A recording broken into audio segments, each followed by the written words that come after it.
आपल्या Maharashtra news channel मध्ये आपले स्वागत आहे। मुख्य संपादक शमशेर खान, गोलंदाज उपसंपादक यादुल डांगे। उदगीरमध्ये पत्नीला पेट्रोल टाकून जाळल्याची धक्कादायक घटना, महिलेचा जागीच मृत्यू। उदगीर शहरात कौटुंबिक वादातून पतीने पत्नीच्या अंगावर ज्वलनशील पदार्थ टाकून पेटवून दिल्याची धक्कादायक घटना उघडकीस आली आहे। या घटनेत गंभीर भाजलेल्या तस्लीम शफी कुरेशी वय 36 यांचा जागीच मृत्यू झाला। या प्रकरणी उदगीर ग्रामीण पोलीस ठाण्यात मयताचा पती, सासरा व दीर या तिघांवर खुनाचा गुन्हा दाखल करण्यात आला असून पोलिसांकडून पुढील तपास सुरू आहे। मिळालेल्या माहितीनुसार कौटुंबिक कारणातून झालेल्या वादानंतर आरोपी पतीने तस्लीम शफी कुरेशी यांच्या अंगावर ज्वलनशील पदार्थ ओतून त्यांना पेटवून दिल्याचा आरोप आहे।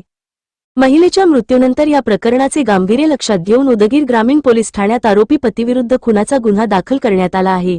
पोलिसांनी घटनास्थळाचा पंचनामा करून पुरावे संकलित केले असून घटनेमागील नेमके कारण आणि इतर सर्व बाबींचा तपास सुरू आहे।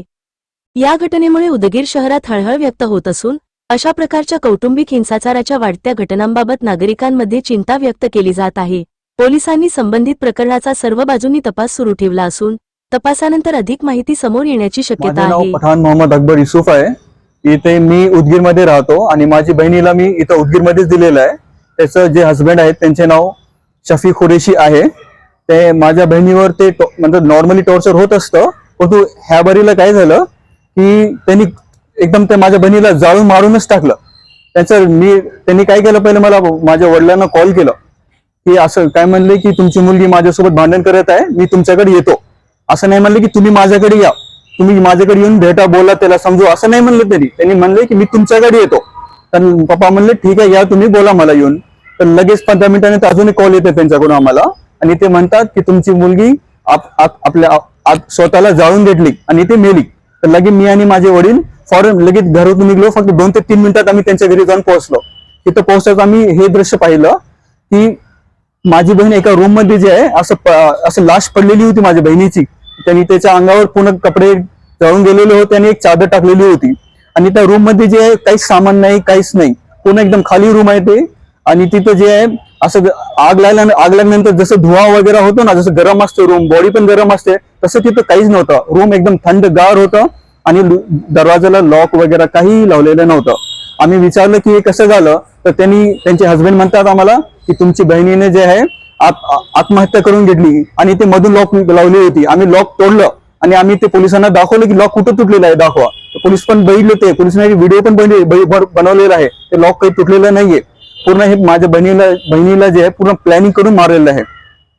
तर माझी उदगीर ग्रामीण पोलीस स्टेशन पोलिसांना हीच आहे दरख्वास्त आहे की माझ्या बहिणीला न्याय मिळावा। सध्या त्याच्यामुळे आम्ही इथं उपोषणाला बसले आहेत। माझे पूर्ण घरचे लोक इथं येऊन बसलेले आहेत। आमची डेड बॉडी, माझी बहीण, डेड बॉडी नाही, माझी बहीण तिथं पडून आहे हॉस्पिटलमध्ये, एकटी आहे तिथं। माझी पूर्ण फॅमिली इथं येऊन बसलेली आहे। मला माझी बहीण खूप हे होती, मोठी बहीण होती आणि ते एकदम समजदार बहीण होती। अशी नाही की चला ते अजून त्याला लहान 2 छोटे मुलं होते, ती मला म्हणत असते की माझे मुलं छोटे छोटे छोटे, असं कवच हे एवढं मोठे निर्णय नाही घेतली असती आणि ते घेऊ पण शकत नाहीये। त्याला जे आहे त्याचे पहिले पाय बांधले होते आणि त्याचे हात बांधून त्याच्यावर कोणते तरी ज्वलनशील पदार्थ टाकून त्याला जाळ लावलेली आहे।